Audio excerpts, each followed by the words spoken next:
이재명 민주당 대표가 한 유튜브에 출연해 이전의 군부 독재가 현재는 검찰 독재로 나타나고 있다고 주장했습니다. 이 대표 목소리 듣고 이야기 이어가겠습니다.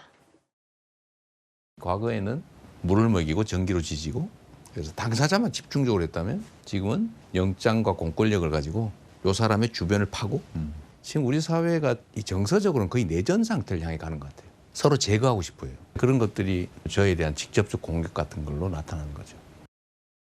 지금도 해야 돼. 네, 황 부위원장께 질문하시죠. 네, 어떻게 평가하고 계신가요? 제가 질문 드릴게요. 과거에는 이제 이재명 대표가 유시민 알릴레오 그 유튜브에 나와가지고 과거에는 군부 정권이 뭐 무력을 동원해서 이렇게 탄압을 했다면 이제는 검찰이 압수수색하고 이런 식으로 사람 못 살게 군다 이런 이야기를 하는 것 같거든요. 그러니까요. 하나 예를 들어드릴게요. 문재인 전 대통령의 따님, 그러니까 문다혜 씨가 음주로 사고 냈잖아요. 예. 그런데 그 택시 기사가 피해자잖아요. 근데 이분이 진단서를 제출 안 했습니다. 합의가 된 거죠.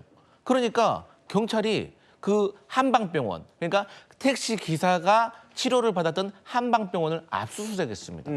이거는요. 변호사님도 나와 계시지만 정말 이례적인 일입니다.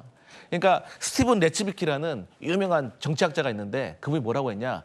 요즘은 과거에는 군부가 총칼로 독재를 했지만 요즘은 법으로 합법적으로 독재를 저지를 수가 있다라고 그 우려를 하고 있었어요. 그러니까 저는 그런 면의 한 단편이라고 볼 수 있고 또 야당으로서는 그러한 것에서 정치적인 탄압을 받고 있다고 우려할 수밖에 없고 의심할 수밖에 없는 상황이다. 이런 말씀 드리겠습니다. 알겠습니다. 저희가 갑자기 이제 이재명 대표의 이야기를 드린 이유는 아까 김 전 부대변인께서 틈을 보이면 안 된다는 말씀을 주셨는데 사실상 야당에서는 이렇게 여당 내에 갈등을 보이는 지점을 놓치지 않고 전국에 주도권을 주려고 하는 것 아니냐 이런 분석 나오거든요.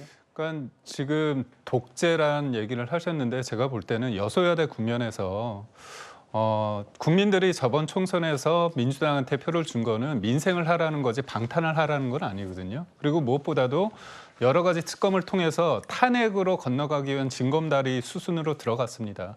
그러니까 상대를 악마하고 상대를 어떤 대화의 파트너로 생각하지 않는 그게 바로 탄핵입니다. 대통령 선출된 권력 아닙니까? 그런데 여소야대 국면이라고 해서 이런 부분까지 하는 부분은 좀 어폐가 있다.